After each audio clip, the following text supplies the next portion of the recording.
Are we on the air? You're now in the mix with The Corner Radio, hosted by Kill, banging nothing but classic hip-hop, soul, and R&B.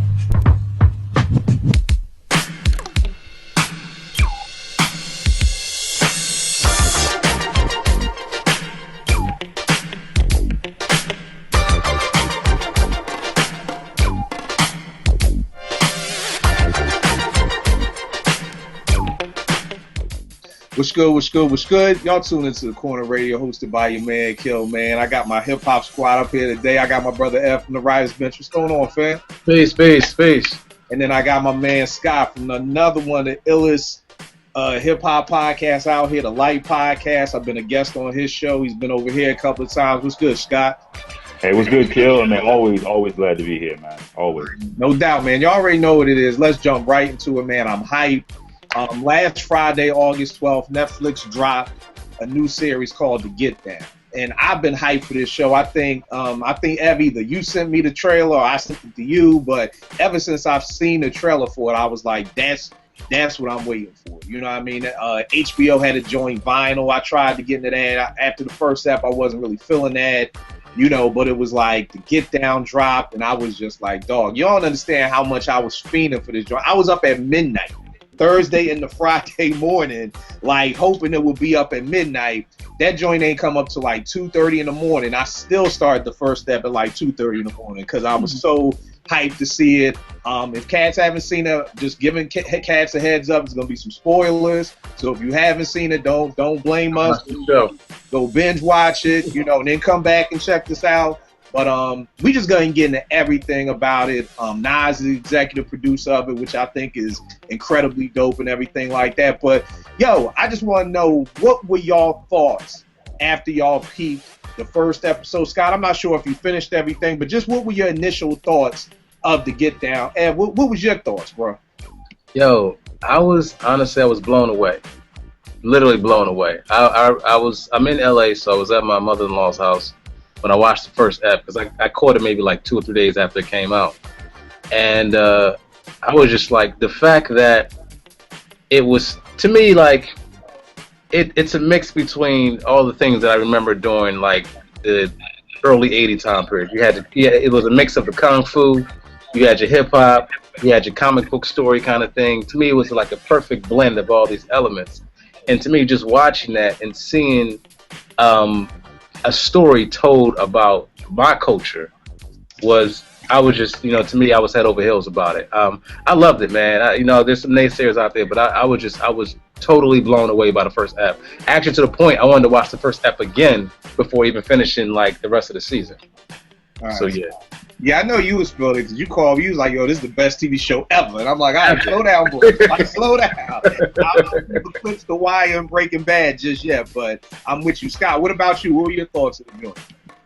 So I had the same exact reaction that you did, Kill, and that you did, Ev. I mean, honestly, I was blown away, but it was more of an emotional response for me, man, because a lot of that stuff. I mean, one of the things I think that we forget about this thing of ours, about hip hop, man, is that it was started by kids, man. They were kids. Yeah. You know what I mean? And I remember watching the show and I was like, man, they're so young. But then I was like, of course, man, that's what it was, man. They were kids that started this, man. And I think that the producers of the show captured that. They captured that part of the show very well, man. And it just brought me back to when I was a kid. I mean, thinking about the things that were important to me back then. It was karate. It was my suede Pumas. You know what I mean? It was graffiti. I mean, we were infatuated with graffiti, and it was the music, and all the music that they were playing. That was my mom's music. That was my aunt's music. And it was so nostalgic, man. Like Ed said, I watched that first episode again because, that's one of the things that they captured for me, the nostalgia. I'm not growing up on the East Coast. I'm not from the Bronx. I'm from Northern Jersey, but that same feel, that same look. I mean, it was there. It captured all of that, man. So. Yeah, and for me, I mean, same thing, man. I think it's a mixture of what both of y'all said, man. It was just nostalgia for me because it was just like, Shaolin Fantastic was just from the first episode. It was so dope because I was just like, that's what graph artists used to be like. They used to be like superheroes because you didn't know who was who. Like, it's almost like you be watching an episode of, Spider-Man is Amazing Friends, and Spider-Man don't know that that's Iceman, and you can sit here and be having a conversation with a dude not even knowing that's like Taki 183 or something like that. So I love the whole vibe of it being this superhero not really knowing who he was. And then, like you said, Scott, the red suede Pumas, that's my favorite pair of hip-hop sneakers. It's not shell toes, it's not the blue suede, it was the red suede Pumas. So as soon as I saw that, I was like, yo, this is good money right here. And I mean, it just, like you said, it just felt so real, man. It felt so, Ev, even when they was at the writer's bench, you know what I mean? The whole situation where it's like, all right, Shaolin Fantastic got a new burner up, but it's in Warlord territory. It's like, yo, I don't care. Like, yo, we gotta go see that joint. We don't care about getting jumped. We don't care about getting beat up. We don't care about nothing. All we care about is the culture. So, to me, I think that's just one of the dopest things that, was about it for me, man. And then, that was the first episode, and from the door, it's like, yo, I was just in it. Like when Shaolin Fantastic took them to Flash's party, you know what I'm saying? And it was like, you could see on their face, like, them falling in love with hip hop right there. Like, you could see, dude, like, man, look at them up on the stage rhyming, or look at Shaolin breaking and everything like that. So that's from the first episode. Scott, have you finished the series, or are you still in it? Oh, I binge watched it. I watched the whole thing. I'm ready for this, man. All right. So tell me this. What were some of y'all favorite parts just moving forward with the series? Just what were some of y'all favorite moments or favorite parts, things like that? Ev, what you got? That's hard, man, because there was so much about the series that I loved. Not like, but loved. Right. Some of my favorite parts was the Crayon episode with Flash and Shaolin. I thought that was super dope because it was, as me and Kill talked about a little bit later, there's an interview that we peeped, the Grandmaster Flash was talking about the actual get down, and that was like, that's a real true story. For me, I was just sitting there watching. I was like, yo, the crayon's for the record. You got to that's where the break is at. And I'm in there, my wife is there, my in-laws, they were like, oh, really? And I was like, yeah, man. So when it came out to be that's what it was, they was like, oh, you was right. I was like, I was right. Hip-hop. Yeah, that's the great because I thought that was some old embellishment for TV. Like, Yeah, exactly. But it turned out to be a real, like, event. I love the fact, too, that the way the story is broken down, it shows that, the graph art was there before it was hip-hop. You know what I mean? I think that's so important how, like today, it's probably one of the least experienced aspects of the culture, but it was back then, it was one of the pivotal things that actually helped it become a culture. So I thought that was pretty dope. The battle, of course, the battle at the end, that was off the chain. And I'm hoping ain't nobody watching the show that haven't finished the season because there's so many details. We already won them, bro. Yeah. So the battle scene, I thought that was just stupid dope. But yeah, man, that even the reality of you got this cat who's pretty much an MC but doesn't know he's an MC. I love that part. Like he's a school cat. He did well in school, but he tried to hide it because that's what it was. Even when I was coming up, in the 80s, it was still like you do good in school, but you don't want anybody to know you're doing good in school.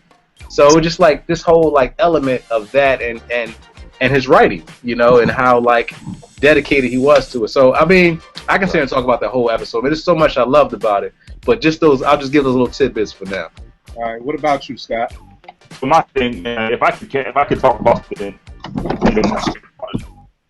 collectively, the thing I loved about the series was that it captured for me the essence of hip hop. For a lot of people, and I hope maybe people that don't really like hip hop or don't understand hip hop lost this, man, because for them, and talk to the kind of people, it's just noise to them. It's just noise. It's just people running around the stage talking about nonsense, and it's noise. You know what I mean?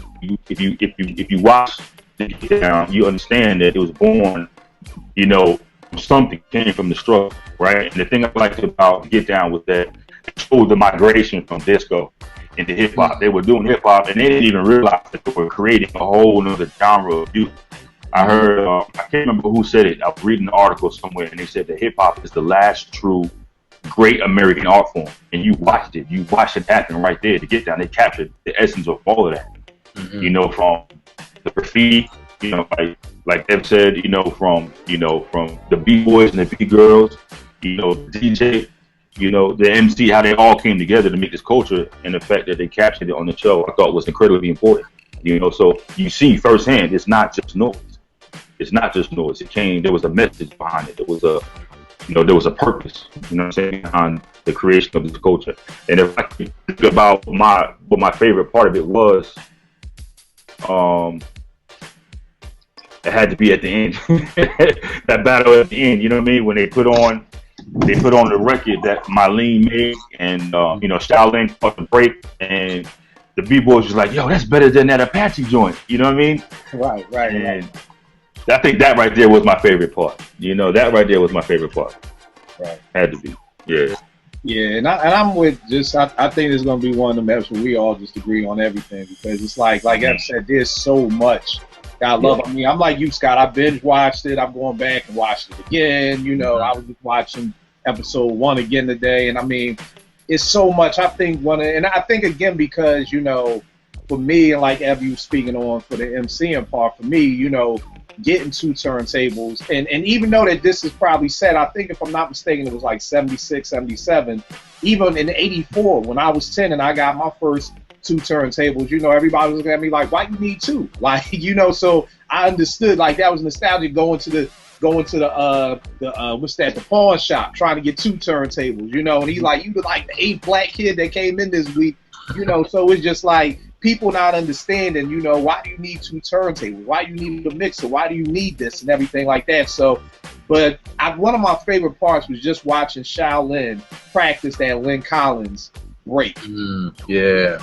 And just seeing, like, when people like, yo, dog, can you try something else? And he's like, nah, Grandmaster said I gotta master this one get down. You know what I mean? And, you know, cats them fell asleep, cats them woke up, and just, to me, that showed the dedication that he had for the craft that's missing nowadays. Like, you know, you're not gonna find a cat who's like, yo, I gotta perfect this flow, man. I'm not gonna write another rhyme until I get this flow right, or, you know, I'm not gonna make another beat until I get this right, or I'm not gonna go to that party. I ain't gonna go to that party and try and break, you know, until my footworks and my swipes are on point. Like, so for me, it was just showing that dedication, and like I said, and I'll be saying it all night, it's just so nostalgic, because that was me.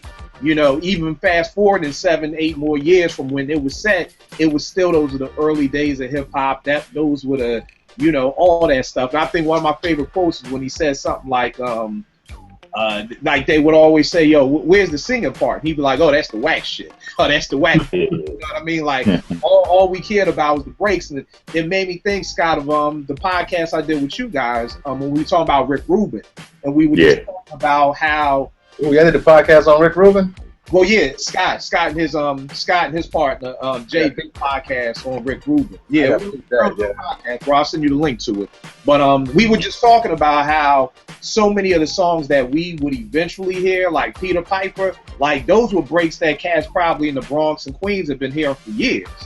You know what I'm saying? Because so many, and when you're watching it get down, you'll hear a lot of songs, that a lot of breaks that ended up becoming songs, you know. But me being in Philly and Ev, you being in Philly, and Scott, you in Northern Jersey, maybe we didn't hear those joints because we wasn't in the Bronx. We wasn't in Queens or at the park jams. I know that there are cats from Queens and the Bronx park jams who, when they heard Peter Piper, they was like, oh, yo, they rocking the bells, you know, like, because that was a break that they always used to rock back then. Or like, I remember this interview I saw with Marley, he was talking about the Samandi break that ended up becoming Me or the Biz, you know. So we didn't hear that till 89, but I'm sure cats in Queensbridge was spinning that Samandi joint all the time. You know what I mean? So I think that was dope. I loved it when he said, you know, we want our own kingdom. Like when they was on the roof and it was like, well, that over there belongs to Bam and the Zulus, and that over there is Kool Herc, you know. But it's like, well, where's ours? Like we want our own kingdom. So like I said, man, I could go on for hours and hours and hours about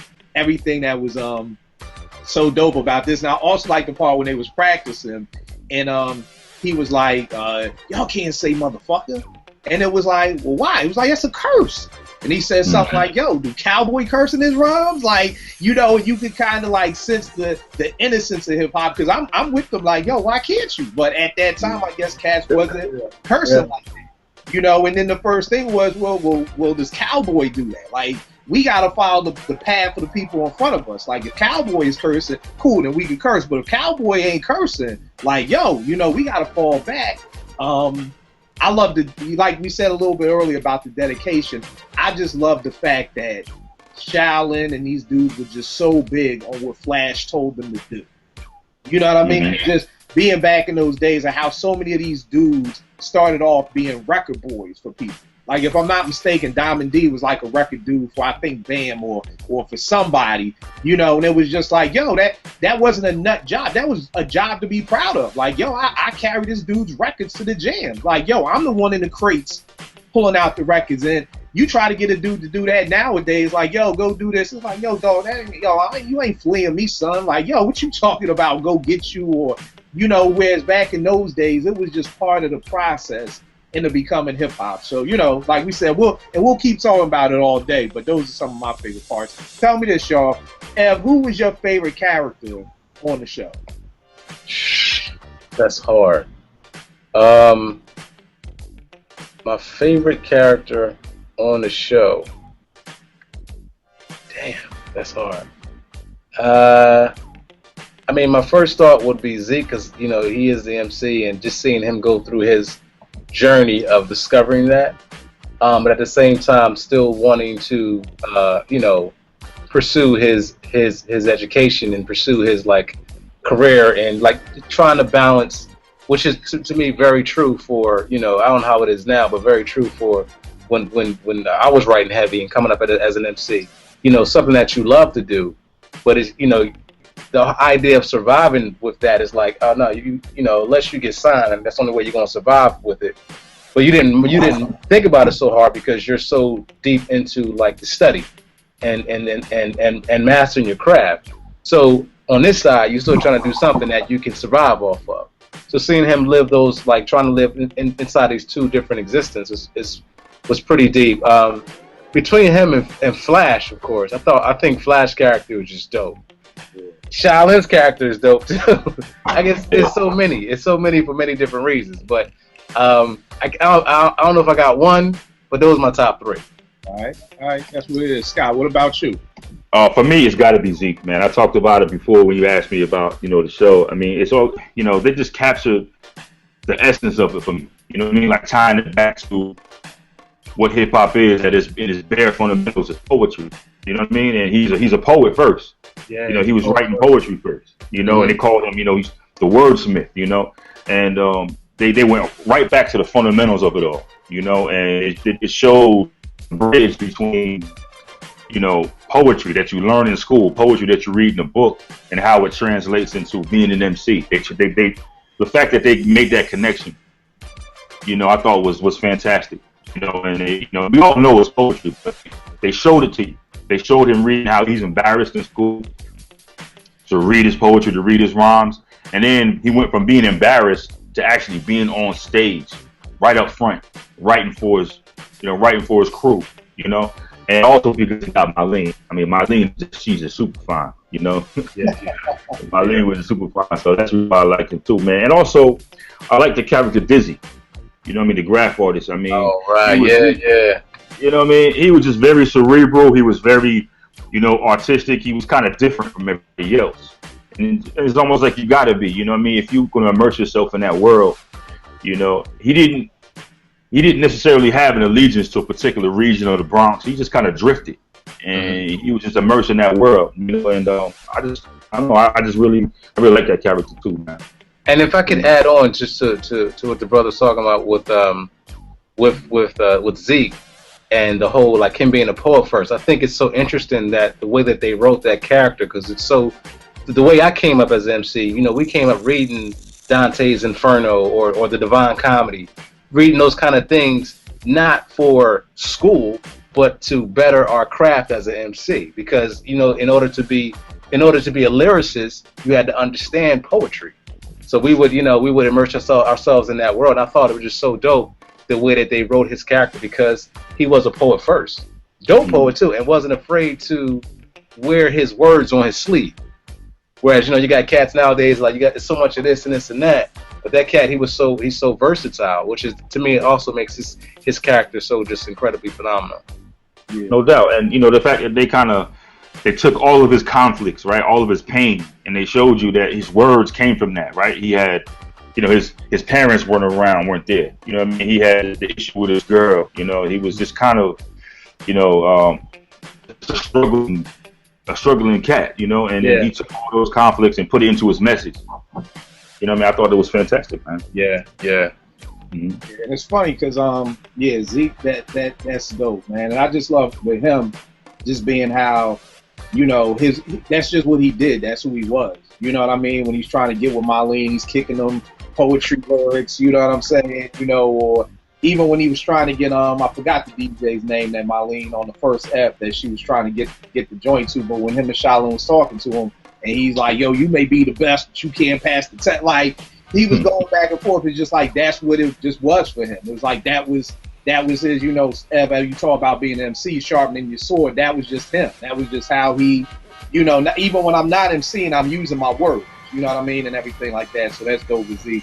I think my favorite dude was Shaolin Fantastic, man. I just love dude, man.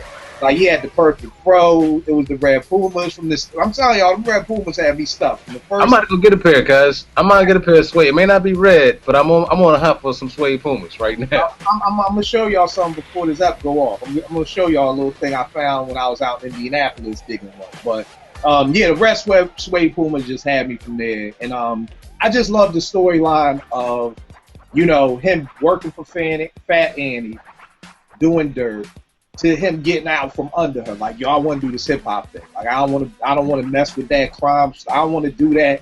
I want to be hip hop. Until the crib burned down.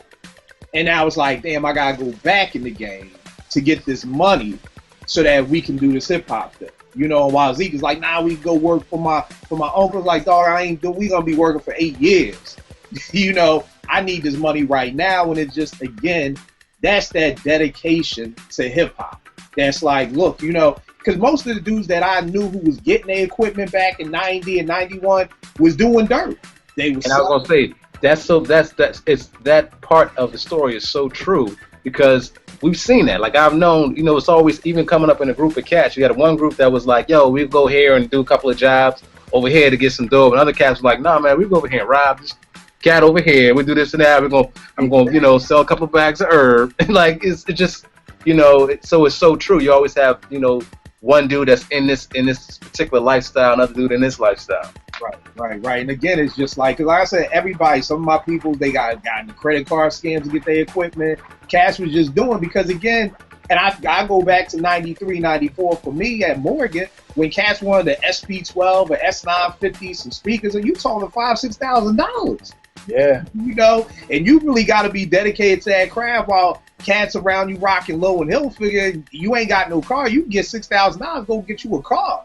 But to be like, nah, I'm gonna do this, it's gonna be hard to work study, and work summer jobs to save up 6G, So I just love, like, that part of his character that was like, look, I don't want to, but for hip hop, I'm gonna have to go back into the game. I'm gonna have to get back in bed with Fat Annie and her son, and just do what I gotta do. You know what I mean? And I love that, and I just love, he kind of reminded me a little of myself, just because I always tried everything in hip-hop. I tried the MCing, I did the graph, I did the DJing, I did the b-boying. So, with Shaolin, it was just like, yo, he the ill graffiti artist. Then you see him at Flash Party, and he b-boying. Then you turn around, he's like, nah, I'm done with the graph. I'm a full-time DJ. So I just love his character, because to me, he kind of just embodied, like, everything. You know what I mean? And it's just like, nowadays everything comes so accessible to people. It's funny, my neighbor knocked on my door the other day. He was like, yo, Kill, check out this app I got on my iPhone, Beatmaker 2. Like, because he had came through the crib and I was showing him the machine. He was like, yo, this joint can basically do everything your machine can, $20. You know what I mean? So it's just like, nowadays, now you have so many people who are gravitating and becoming, you know, certain things like, oh, I'm a producer now because you got a beat app on your phone, or, you know, I'm a photographer now because you got your iPhone and you shoot with that. When it's just back in the day, like, you had to go through a process to be like, I'm a DJ. You know what I mean? You had to go through the process of it being, I'm an MC. Before you rock the block party, you had to be the nicest MC in your crib first if you had brothers. You know what I'm saying? And sisters too. No disrespect to female MCs. You had to be the nicest MC in your house, the nicest MC on your block before you came out and tried to rock the party or rock the block party or whatever. Or God forbid, go to another neighborhood. And you know, nowadays everything is just so accessible now. So I would have to say. Actually, I have a question for you, Kill. We probably answer at the end of the show. What's that? It's a question. It's connected to one of the shows that we've done a couple years ago. Okay. And we talked about this maybe 2 or 3 times already. And it's the question of, and what made me think about this was the interview that Flash did on, I guess, the Breakfast Club. But the question is, DJing, 2 turntables and a mixer. Right. Is that an instrument? It is, man. It is. It is. Okay. It is. Okay. All right. This is the change, ladies and gentlemen, because we've gone down this long, hard road many times. It is, man. It is. I don't want no beef tonight, bro. I don't want no beef. I'm just asking questions. Nice day. Yo, tell me this, man. One of the things I loved about the joint personally was the music. What did y'all think about the music, the whole essence of everything? We did an episode of the Writer's Bench once just about our guilty pleasures, and one of my guilty pleasures is disco. I love disco music, man. You know, cats front on it. You know, even back in the day, cats would be like, oh, that's homosexual music, whatever. Yo, disco was banging to me. I love them up-tempo joints. The string arrangements were always bananas. Like, I mean, so I love disco. So you telling me that you got a show about 70s disco, the beginning of hip hop and breaks, man, the music was bananas to me. But Ev, what did you think about the music selection, the soundtrack, everything like that? It's actually a great question because I'm at the present time I'm doing this online class on film scoring. I do a lot of scoring for theater, and I'm scoring a film at independent film right now. But I'm finishing up this online class for film scoring. So when I watched it, I actually watched it from that perspective too. And I could be mistaken, but I feel like in that whole first episode, the music doesn't stop, which is kind of like, that's kind of like using not the way that you do any kind of thing. Usually at some point you give the music stops, you give people a chance to regroup, whatever like that. But at least, I mean, I'm not saying, I'm not for sure. I have to go back and look at it again. I don't think the music really ever stops in that first episode, but it's banging. It adds so much emotion and so much energy to what they're talking about. Like, it's almost like you can't have it without the music, because even if just a regular dialogue scene, there's so much. The music gives so much definition to that time period, that place, where their minds was at, where their emotional state was at. Like, it's just so much. So I feel like, all in all, the music itself just, to me, made me excited. Like, that first app, at the end of the app, you know, I just feel like the music just made me like, man, if I was home, I might have been like jumping up and down, like as if I'm watching a game or something like that. I just feel like the music itself was just dope. The choices that they used were dope. The breaks that they chose to use were dope. Like, yeah, I'm a fan of the music, definitely. All right, no doubt. What about you, Scott? Well, I'm like you guys. I mean, I love disco as well. My mother was a huge fan of disco, so it was always playing in our house. So, I mean, that was part of the whole nostalgia feeling I had watching the show. But I thought it was very important. I could tell, just like Ed was saying, every song in the show, you could tell, was carefully selected. Mm-hmm. Every single song had a place in the show, and it was a reason, because they're showing you the history, you know, between, you know, how hip hop evolved. It came from that era. It came from the disco era. You know, the DJs that were picking the breaks from the whole disco songs, and like showing the business side of it. You know, the whole Jackie Marino character, how he, you know, read that incredible song that Marlene was on. Just and the whole cinematic feel, the strings, the horns, the drums, the piano. Wow. I mean, it was such an important part of the development of not only the series, but the development of hip hop and the sound that we're pulling these breaks from, that we're pulling to get that part from. I mean, So yeah, long story short, I love disco too, man. Yeah, I love disco too. I really that's do. run on it, but man, get disco had some joints, man. Same thing, man. Like I said, anything that you giving me disco and 70s hip hop, man, and Earth, Wind and Fire, the Spinners, Incredible Bongo Man. I mean, Oh yeah.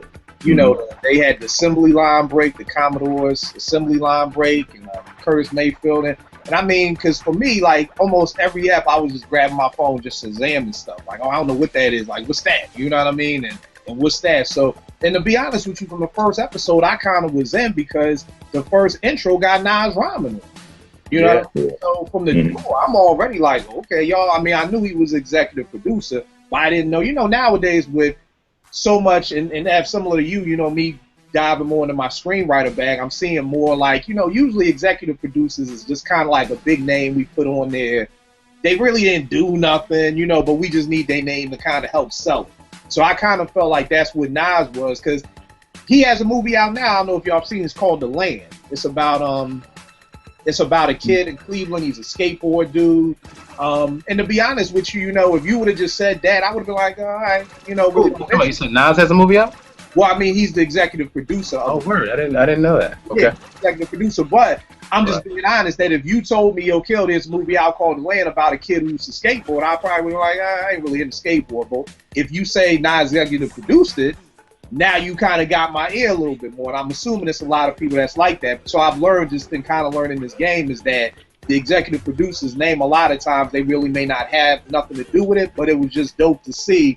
You know, every episode, Nas is kind of, you know, spitting rhymes to kind of keep it going. So from the door, I was already hooked with the music. And then even when Marlene was singing a joint, it's called Be That As It May. Like, from the door, I was like, yo, that song is dope. Like, I was like, hey, yo, that's so already from the door, first 3 minutes of the show, I'm already into it. You know? Yeah.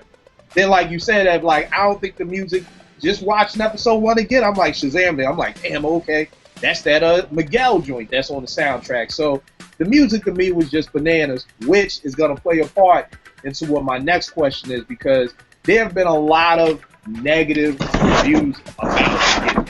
And I've got my own theories on why they're negative reviews and everything like that. A couple of my people who were younger than me was like, it wasn't really feeling it, you know. A couple of people were saying that the acting was bad. To be honest with you, I don't see it. Maybe it's the hip hop aura has me blinded. Normally, I'm real keen on that ain't right, or that ain't this, or a part of me almost thinks like cats who ain't know nothing about the 70s. Yo, Cats was corny in the 70s. So if you looking at it from a 2016, if you was born in 2000, then you may be like, yeah, they're acting corny. But I'm like, yo, that's how people talk. So, and a lot of hoopla has also been because this was Netflix's most expensive show, $7.5 million an episode to make. So I think a lot of this has to go to, was it worth that amount? Was it worth it? A lot of times people comparing it to, there's another Netflix series that's out, Stranger Things. It's an 80s theme kind of Twilight Zone show that did real good. So they're kind of saying, oh, that was made for half the budget of Get Down and that's doing better, but whatever. Was there anything, or why do you think that, well, number one, were there anything that you, I mean, not negatively could critique it on, but was there anything that you had beef with? And then number two, why do you think it's getting so many negative reviews? Yeah? To be really honest with you, Kill, when I heard that there's some negative reviews out there, I was pretty much, I was shocked. But I mean, I'm in a point right now, and this may not be the best place to be. I can't even give them cats no light, because I can understand why anyone would have any problem with this show. Like, this show is actually telling our story, and you don't get too many shows like that that's really going to tell your story the right way. So the fact that you would have beef about it, or you would just be like, find something that you didn't like about it, I really can't even give them any too much light, because I tried for a second to see, well, maybe there's something that I'm not seeing. Maybe the same thing you said, Kill. Maybe I'm just like in this hip hop aura thing, and I can't see nothing outside of that. But to be honest with you, man, to me, it's and I watch a lot of Netflix original series. This to me is phenomenal. It's better than a lot of stuff that I've seen. personally, and of course I'm biased because I'm a hip hop head, so I'm always going to come from that perspective first. But the fact that you given history, the storyline is amazing. It's some like real true characters that really exist that are in this series. Whereas like I'm at a point whereas if anyone has anything negative to say, I ain't even trying to hear them, because to me there's nothing you can say that'll be like, oh, like I can't see myself going like, oh yeah, maybe I can see what they're talking about, because I've tried. So I don't know why. I mean, I'm not sure why people would, maybe it's an age thing, maybe it's a lack of appreciation for a history of a thing. Like sometimes people just want to get in where they can get in, but not too many times people want to go back and trace the history. And to me, I'm a history buff, so I love tracing the history of something that I'm already passionate about. I want to know because I want to know more. I want to know details I didn't know before. So I mean, it could be a couple different things that's involved, but to me, none of it, in my opinion, is justifiable. All right. What about you, Scott? I'm like you guys. I don't see it either. I mean, they captured so many different elements of the culture. For example, the innocence, right? They were kids. They were kids running around doing this, and that to me, more than any other part of the series, jumped out at me, And like I said before, I remember, I thought, of course, we were kids. They were kids doing this, man, right? And then the whole political side, you know what I mean, with Papa Fuerte, with Ed Koch. I mean, that dude that played Ed Koch, I'm somebody else on earth right now that can capture Ed Koch's voice and his accent. That dude captured it better than anybody I ever seen, right? And then you had, Flash's character, you had Herc's character. I mean, I don't see it. I don't see it. I mean, if it's negative reviews, just like Ed was saying, it's from people that don't get it, that don't understand. You know what I mean? You look at movies like, for example, like The Warriors, right? I mean, those characters, they were 22, but that's the way it was back in the 70s. That's what you said earlier, like that's the 70s. That's the way it was, man. Exactly, man. The Warriors dudes walking around with leather vests. Yeah, man. Somebody see that in 2016, like, what? Come on, man. But that was the 70s, man. Right. If there was any character that got on my nerves, it had to be Cadillac. That dude got on my nerves crazy, man. The funny thing. He got on my nerves. The funny thing about Cadillac to me was I was like, all right, this dude a gangster, but he danced. But then I'm like, yo, it's the 70s. But it's the 70s, cuz. That's what it is.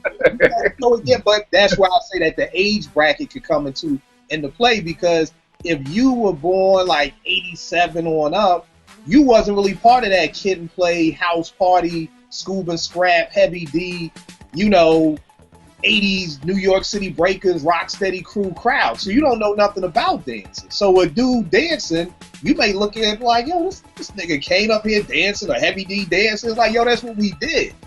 So again, I wasn't around in the 70s like that. Maybe gangsters did get down. They put their guns down, they get down on the floor, and they girls. I don't know. But I see what you're saying. And I think a big thing to me too, and y'all know me, I always got these analogies. And I was in the record store with my man Marsh the other day, and my man Jason. We was talking about, I don't know how we got on top. We was talking about Beat headphones. And the first thing, whenever somebody talks about Beat headphones, is they say, they're not worth $300. And I'm like, all right, cool. But are they bad headphones? Like, I didn't ask you were they worth it. I didn't ask you with them foam, that you paid $280 for. Were those foam sneakers worth $280? Just are they good enough? And I think that's where we get caught up with this. Like, everybody wants to see, was it worth the 7.5 mil? Like, take the money away from it. Did you like the show? You know what I mean? Like, to me, that's it. But if you're basing it off on, well, it wasn't worth 7.5 million an episode, and that, like we talked about, just the music licensing alone on that movie probably ate up in that budget. Yeah. Too, that none of the costumes, they had people making them costumes from scratch, because they were saying, like, a lot of the vintage stores, a lot of those old 70s clothes had dry rot, so they couldn't use them. So again, it's just, to me, like, and that's why I was telling Marsh in the record store, it's like, yo, just put the headphones on. I'm not no audiophile, but I ain't got no beef with the beats. They're fine headphones with me. Are they worth $300? Probably not. But not too much shit is. Yo, there's a copy of Stark Reality, a record out there that I seen going for $1,200 on eBay. Is that shit worth it? Probably not. But if you want that Stark Reality record, it's worth it. So for me, it's like, number one, yo, take the money away from it, and then just, do you like the product? Number two, I feel like if you don't care anything about hip hop, then you probably won't like this show. Mm-hmm. Right. You know what I mean? And to me, that's just really the moral to the story, because David Simon, who did The Wire, and my number one show ever, he did a show called Treme about New Orleans. And it really was about what happened after Katrina. And so many people were watching it expecting to get The Wire Part 2, you know? And I would tell people, like, yo, if you don't care what happened in New Orleans with Katrina, you won't like this show. It's that simple, you know? So if I'm a writer for Esquire or for whatever magazine, and if I don't care about what happened in New Orleans with Katrina and how people were misplaced and all the craziness that went on down there, I'm going to probably say the show is whack. So to me, it's kind of like the same thing with this, that if you don't care about hip-hop, you don't care about how, you know, again, I'm sure half these writers are probably younger than me. I'm 42, so, you know, I think that's part of it too. And then, like, for me, just comparing it to Stranger Things, it's two totally different shows. You know, Stranger Things is an 80s show about, you know, kids and some sci-fi stuff. That's been done before. It's been done. It's not groundbreaking at all. This right here is groundbreaking. So to me, it's like, don't even compare the two, you know, or nothing like that. But I'm with y'all, man. Like, were there some things that were embellished, you know, with Shaolin really jumping off of roofs? Probably not. But I mean, it was fun for me. But that's to me, that's the comic book element of it. That's what I appreciate about the show, is that they're not afraid to pull in the comic book kung fu element into it, because that was all still part of that time period. Right. So why not? Why not make that part of the story? You know, it's almost like this show is almost like it's better to be a kid watching it, because you can how my wife says, disband disbelief. Just get all that other stuff out of your head and be like, and just take it in. Like, yo, Shaolin is they're trying to portray a certain type of character. So for him to be a certain type of character, you got to paint him in a certain kind of light. That's why you ain't see his face almost the whole first episode. You know what I'm saying? Like, you just see the sneakers running around. So just like, you know, it's just I feel like, you know, some of the things that have been done, you know, of course they're deliberate, but I like the fact that they did them that way. I like the fact that they're not afraid to put a little fantasy into it. Right. You know, why not? I mean, Stranger Things that shit is all fantasy. Right. You know what I'm saying? They run it back and forth through dimensions. So, you know, why not? You know, give me a little sprinkle or something. Why not? And also, oh, my fault, Scott. Go ahead. I was going to say also what I say to the critics and to the naysayers. I mean, you can't tell me that you didn't learn something from watching this series. You know what I mean? You learn a lot about the culture. I mean, one of my favorite parts, now that I'm going back and thinking about it, was when Flash, you know, was getting them ready. Right? He was like, you know, what do you got? What are you bringing? And he was like, because in Treacherous 3, they got speakers that can crack concrete, right? And so you just understanding, you know, what was really important to them, you know, what was really important to the culture and what you had to bring, you know, in order to win the battle. And I thought that whole preparation phase of them getting ready for that end scene was just, I mean, you can't tell me you didn't learn something from watching the series, man. Right. And so then the director, he was saying, I read this interview with him, and he was saying how we're talking to Grandmaster Flash, you know, and Nelson George, who were like, you know, behind the scenes on the joint. He was saying how, like, even with Flash, that everything during those times in the 70s was about karate and comic books. Mm-hmm. You know, and even his name, Grandmaster, coming from karate, and Flash, the comic book hero. Oh, yeah. You know what I mean? So it's kind of just like, again, I understand the ignorance that if you don't know it, then it's kind of just like, oh, that's corny. But it's like, this is where it started from. This is where it all started. But before I forget, these are some joints I found out in Indianapolis. Oh. Suede red joints. I ain't in love with them because they wasn't the low tops. But I'm like, yo, I couldn't pass these up for $10.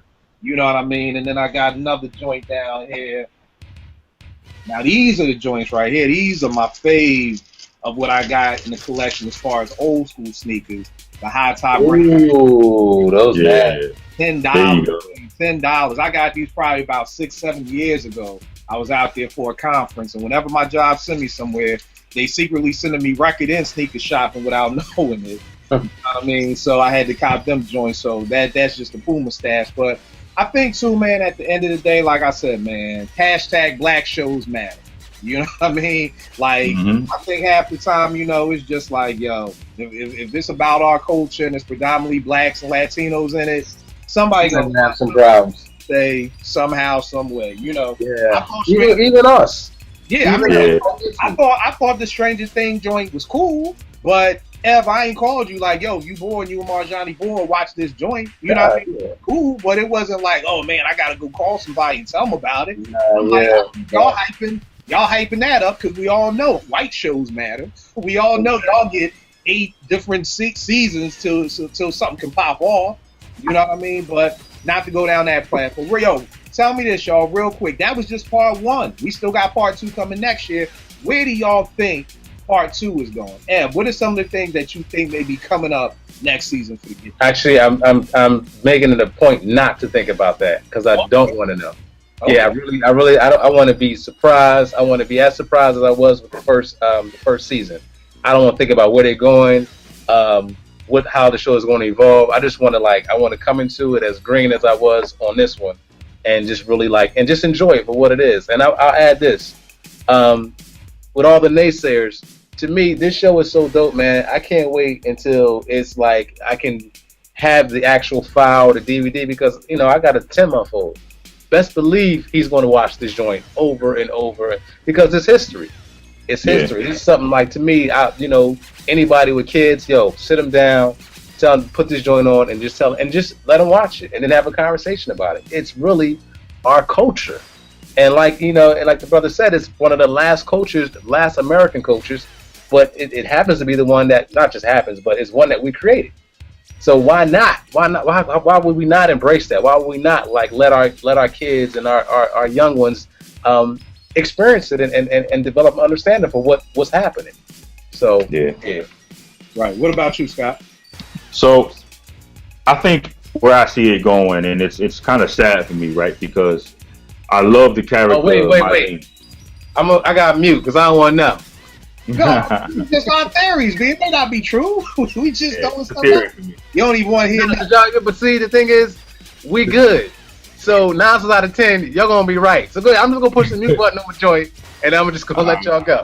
I'll point to you when we back. All right. Hey, Scott. All right, so Marlene is one of my favorite characters. I love the innocence behind it, right? Coming from that church background, wanting to break out from that, wanting to leave the Bronx, wanting to embrace her talents as a singer, right? And she loves disco, right? She wants to be a disco queen, like Donna Summer, right? Yeah. But knowing what we know now, that disco is coming to an end right around the time that this show is coming, right around the time period of the show, right? So she's embracing the dream that is futile. You know what I mean? She's not going to be, who she really wants to be. You know what I mean? Because disco's ending, hip hop is emerging. So kind of what's going to happen. That she's going to become this big hip hop star, and that she's not going to be a disco queen because disco's ending, right? So I got to think that it's going to kind of take that path, right? But also, just to kind of dovetail off of what Ev was saying about the naysayers and about the critics. One of the comments I think that bothered me most about this first half of the series came from Crazy Rich. You know what, Scott? Let me say what I want to say real quick. Then we can bring that. I want to leave on mute. So this is what I think is going to happen. I'm with you that it's going to end, but my thing is going to be like that's going to throw a wedge between Zeke and old girl because her bridge is ending and his is beginning. You know what I'm saying? So I think that's going to throw a wedge. And to be honest with you, bro, I think maybe the Get Down Brothers, they may get a record deal, and Zeke may want it dead, whatever he's doing in politics, because keeping in mind, Cats getting record deals in 86 was like a pipe dream to somebody's parent.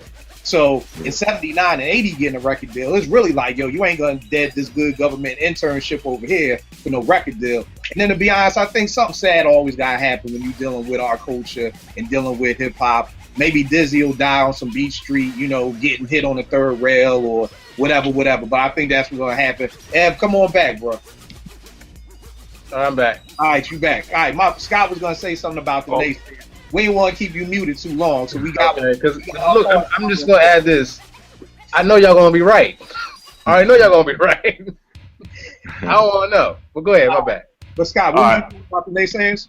Okay, so the one comment that actually bothered me the most came from Crazy Legs from Rocksteady. I don't know if you guys seen this comment, right? Nah. Yeah, he said something to the effect of, I appreciate the fact that they did a show like this, and they talked about the B-boys, specifically Rocksteady and all that.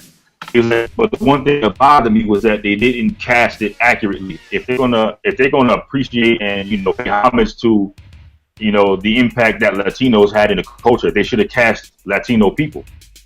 He said, don't cast black people in the roles of Latino, and I assume he's talking about he's talking about lean, he's talking, but from what I understand, they are Latino. Who's not Latino that's playing a Latino character? Right. So he seemed to be like throwing some shade onto casting aspect of the show, and I didn't really understand that, man, because you had Jimmy Smith, you had Giancarlo, you had some very affluent, some very impactful Latino actors playing the roles of these characters. So I'm not really sure where he was coming from. I'm not sure he was informed with that, so I didn't understand his with. Yeah, I gotta do knowledge on that. I mean, maybe if he's just talking about because the characters you're naming are the ones who are more not the hip hop ones, and maybe he's saying it was more Latinos, and when he watches the show, it's predominantly black. You know what I mean? Something like that to that extent. But I mean that could be true. I mean, hell, I wasn't around back then. If it was, 50-50 black and Puerto Rican, then he would in some ways be right. Because when I look at the show, in my opinion, the people who are in the hip hop element are all black for the most part, predominantly.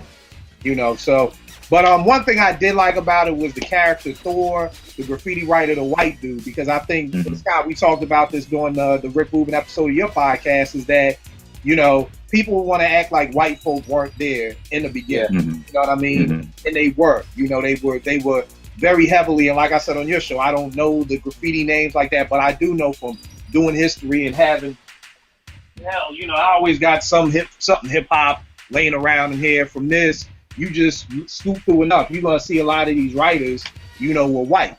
So I did like that they gave props to that. Ed, real quick, I know you saw the Flash thing. I sent it to you, Scott? Did you have a chance to watch it? The Grandmaster Flash on Hot 97 joint? Oh yeah, absolutely. I watched that. Definitely. Mm-hmm. All right, I'll think of that, because I know for me, I was just blown away that I didn't and I need to do a little more research in this, because walking away from that interview, I almost feel like Flash invented DJing. He invented every freaking thing from, with turntables to use, the slip mat, having the cue. And I'm just interested because I'm like, okay, so DJs weren't able to cue records before, you know what I mean? So I was blown away by, especially when he had the whiteboard, on some old mad scientist type thing. I mean, and the sad part for me was that this man invented, if it pans out right, invented DJing and really got nothing from it as far as financially. Whereas if you invented the laptop, or you invented the hard drive, or you invented the sunroof, you're rich, your family's rich, your kids, generations are rich. Whereas he kind of invented this incredible craft, and I was joking with Ed earlier, every time a DJ gets a check, they need to send 10% to Grandmaster Flash. Flash, we got you. Ed, what did you think about the interview? I mean, I can wholeheartedly agree. I feel like, Flash, in a sense, he laid down the foundation for MCs to exist. Yeah. So that's there wouldn't be an MC if he wasn't yo, you know what, I'm going to rock over this break. I'm just going to play this break. I'm going to play something whereas the cat can actually get down, and he has a lane where he can exist. That's huge. I didn't even, it's a lot of stuff in that interview I didn't even know. And I just was truly blown away. But on top of that, man, I'll say that, the genius of Flash is something that, we shouldn't snub our nose at all. It's really, and it's sad because if Flash was a white dude, he'd be in a whole different arena right now with everything that he's done. But the fact that he's a brother, and the fact that he's part of inventing this culture called hip hop, they're going to kind of look at him sideways, this and that. But truth be told, that dude is a genius. He just sat in his crib for 3 years and came out with things that hardware companies have made millions of dollars on. Millions of dollars. So you benefit the different hardware companies, record companies, mixing companies, whatever like that. Then on top of that, you help to assist a whole culture. You help to assist a whole art form. Art form of MCing came out of him discovering these breaks and just playing the break, getting 2 turntables, getting two duplicate records and just playing them joints back to back. So there's so much that has been done, and Kill, you right, man. I wish, to this day they form some kind of union, and every check that somebody get is a certain percentage that goes to Grandmaster Flash and some of these other cats, Cool Herc. I feel like, there's not enough that is done for people that have laid down the foundation for what we came to love and exist, and have become not only just love, but have become part of our being, part of our family, our families now, part of our kids thing now. You know what I mean? So I feel like, there should be something that's done for that. I wouldn't mind being part of a union and having a percentage of something go back to these cats, because truth be told, when I heard Herc was sick and he had medical, that's crazy. Yeah. So, just stuff like that, man. Just being able to take care of our own. Yeah, I feel you. What about you, Scott? What'd you think of the interview? You know what? My favorite part of that whole interview, and, taking out everything that Ed was saying, taking about everything that we know about Flash. Now, first thing I'm going to say is Flash isn't talked about enough. Right? So I love when I see interviews like that. I love when I watch shows like The Get Down, where his character is shown, to the masses. But taking away everything that everybody has said, my favorite part about that interview was when he was playing music for Ebro, right? He was like, y'all probably don't know nothing about this. This is 70s, and he put it on, and he kind of tossed his head back, and he was just immersing himself into the music. Yep. And think about how much love you have to have for the music to dig into every single song and to find the break that you know is going to work. Yeah.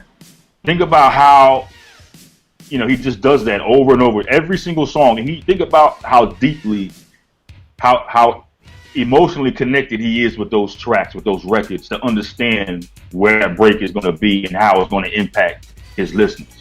And I think that right there is the essence for how great Flash is, his love for the music. Every track, every song he put on, it was almost like he was smoking a good cigar. You know what I mean? Just like, listen to that. That's 70s right there. Mm-hmm. You know what I mean? Mm-hmm. And to me, that was my favorite part of the whole interview. Yeah. Watching Flash's love for the music, man. Yeah, that was beautiful. Right. So the crazy thing is, I'm glad To Get Down is out, but the other part is, we know what these cats have done.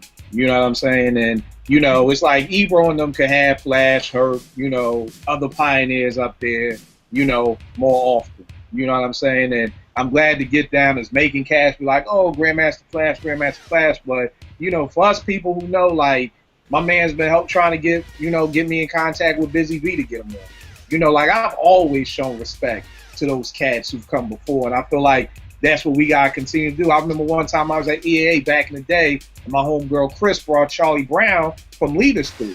Yo, man, you would have thought Charlie Brown was whoever was the biggest rapper at that time. And for me, I'm like, yo, Charlie, I'm like, oh man, yo, when the Zone Coaster, Sound of the Zekas, he was just like, yo, man, thank you so much, for the respect, because at this time of point, remember, after Leaders broke up, ain't nobody care about Charlie, Dinko, none of them dudes. It was like them dudes was erased out of hip hop history because everything was about Busta. You know what I mean? But it was like, yo, we gotta have that respect for these cats. So, my challenge to the cats out there who got the radio stations and the radio shows and the XM shows and all that stuff, get these hip hop pioneers up here, man. Don't wait for, again, no disrespect to say a white man who's directing this movie to now say, okay, let's go grab him. Yo, we know what Cool Herc did. We know what Flash did. We know what Bam did. We knew what Grand Wizard Theodore did. We know what they did. Let's show them some love.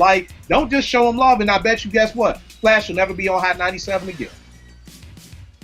And that's the problem. And that's the problem, because he should have a show up there. Flash should have a weekly show up there, at least a monthly show. But again, it's like he's up there now because The Get Down, but now what happens when 2 months later and The Get Down, everybody done forgot about it. Now we back to forgetting about the Flash needs to be teaching somewhere. He needs to be a professor somewhere. Hell yeah, no disrespect against Ninth Wonder, but yo, somebody's teaching hip hop at Duke, it need to be Grandmaster Flash. Grandmaster Flash. Plus love. You up there teaching at NYU, it need to be Flash. It need to be Flash. It really does. It really does. Again, we're so caught up in the moment of, oh, Quest, oh, Night, Jimmy Fallon, he doing that, or Ninth Wonder doing it. Nah. the foundation, my nigga. Like, for real. The foundation, that's what needs to happen. So that's my challenge to them other cats, man. Yo, you think I won't break my neck right now to get an interview with Grandmaster Flash? Real talk on my life, B. If I could have Drake and Grandmaster Flash set up for an interview, I know Drake would take my podcast to a whole nother whatever. Flash, let's talk, bro. Let's go. Like, it ain't even, that's on my life right there. That ain't even no joke just for the cat. That's for real. That's the foundation, and I'm with you at for cats who ain't feeling the show. I almost got a question if you even hip hop for real. Yeah, man. I got a question that. You know, not saying you can't critique it. I'm not saying saying oh, the acting's not good or I didn't like that. But if you just like, yo, I don't like the show, you ain't hip hop. Yeah. No doubt. No doubt. I got a question for y'all. Remember that part when they were trying to figure out who was bootlegging Flash's show? Yeah. They had the tape and they tried to figure out who was it. And they that one little part, it went by so fast. I think Zeke or somebody showed the tape to somebody, and they were like, "Nah, that's that dude Flowers from downtown. Anybody listen to him?" Brooklyn, Oh, what was the question? There was a part. It was like a real quick part where they were throwing shade on Flowers. They were like, "Nah, that's not Flash. That's that dude Flowers from downtown." Anybody really check? Yeah, he did throw a little shade on Brooklyn right there. He was like, Grandmaster Flowers from Brooklyn. He was like, Brooklyn. Yeah. I was like, ooh, that was a little shot right there. You want to know, man? It's a whole nother conversation, but it's like you said, if I'm a history buff when it comes to especially things I love, man, and it's just how the Bronx went from being the headquarters of hip hop to just disappearing. You know what I mean? Like after BDP, it was like everything became about Brooklyn and Queens. You know what I mean? When you go back, but then like you just said, they throwing shade to Brooklyn. You know what I mean?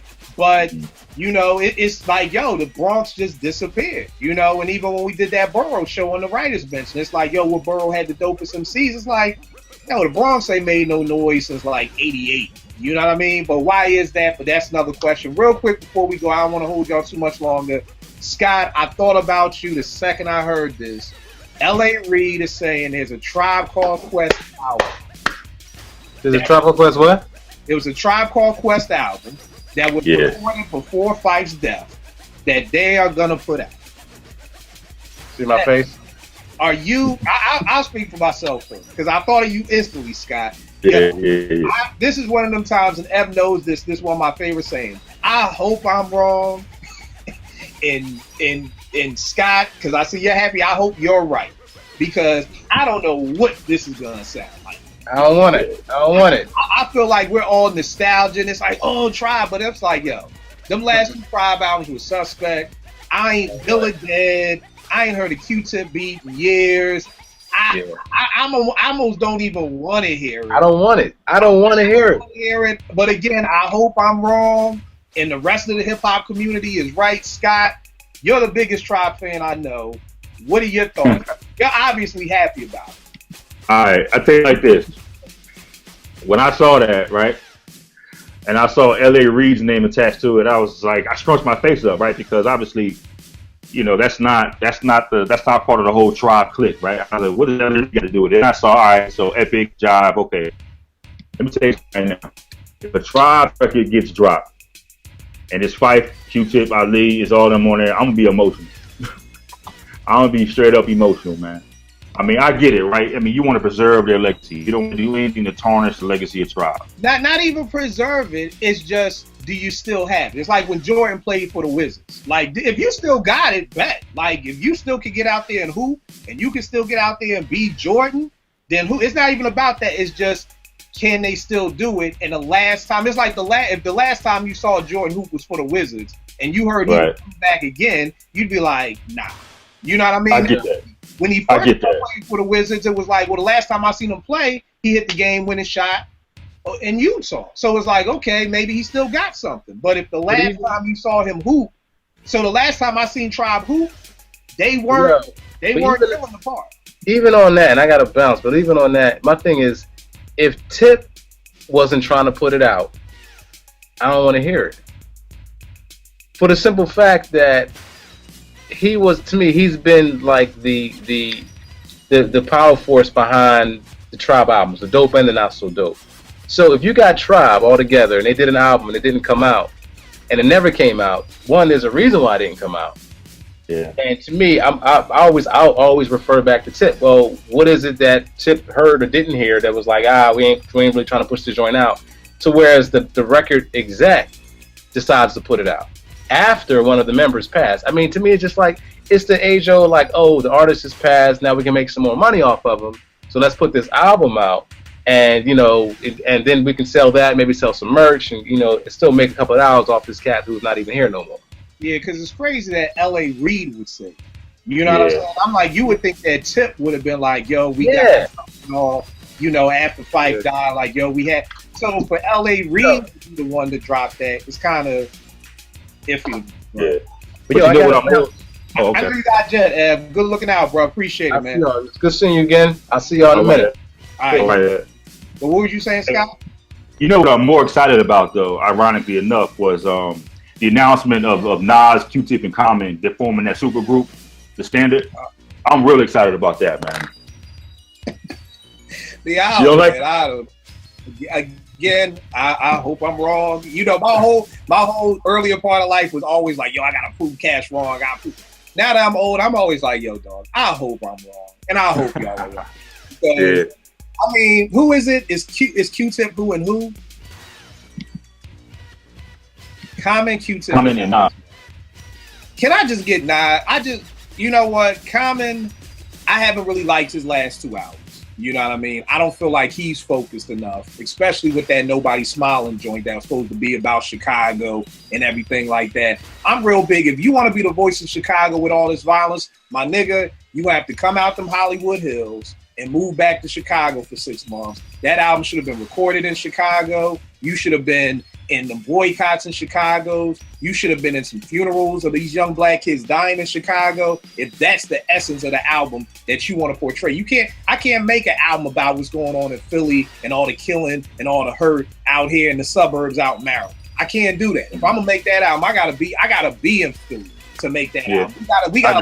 We gotta leave a funeral and go to the studio and get them emotions out right then and there. So I mean, none of those MCs except for Nas would I be excited about. I'm just like, Nas, just make another album. Life is Good. It's probably been 4 years, bro. It's time for another album. And these super groups have they talked about that before. I think it was Common and Tip and Mos Def was supposed to be a super group. And so I'm just like, yo, man, just if y'all could just focus on your own individual solo careers, like that's my thing. Like, get your house straight first before you want to go do something else. Before you come over here and tell me how to run my family, get your family straight first. So when Common, Nas, and Tip can all drop solidly produced dope hip hop albums, and y'all want to do a super group for the hell of it, cool. But I feel like so much hip hop nowadays gets done just for the hell of it. Like, yo, we got 3 weeks to do this. Let's just hurry up and do it. Then when it's not successful, then y'all want to be like, oh, well, everybody's schedule was crazy.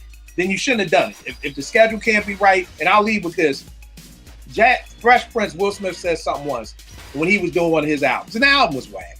But he said, look, if I'm going to do this album, I'm going to take a year off of acting. Like, if I'm going to be serious about this, I got to take a year off of acting. And for Will Smith to say that means he's probably missing out on at least $20 to $40 million. And even though the album was whack, I got to take my hat off to you for saying, this is how, we just talked about everything with Shaolin, about respecting the craft.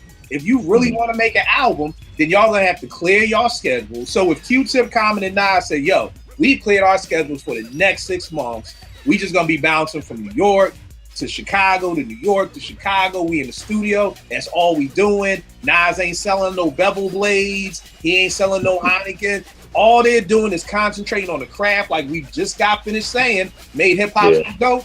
Then I'm excited. Then I'm excited to hear it. But if it's just cats gonna be emailing beats to each other and email me a beat, okay, I'm gonna send you my verse, and then I can't get excited about that. But like I said again, I hope I'm wrong. I hope you're right. I hope this Tribe album is amazing. I hope this Standard supergroup is amazing, and we get some amazing hip hop in our ears in 2016 and the 17. So I hope it's right, man. But you think the Tribe joint will be dope though? I hope, man. I'm an optimist, man. Like I told you before, I'm completely biased when it comes to Tribe. Right. I mean, Q-Tip Q-Tip could be out there selling cheeseburgers, and I'll be out there buying cheeseburgers if Q-Tip's name was on it. You know what I mean? Yeah, I feel you. I feel you. So I mean, I really hope.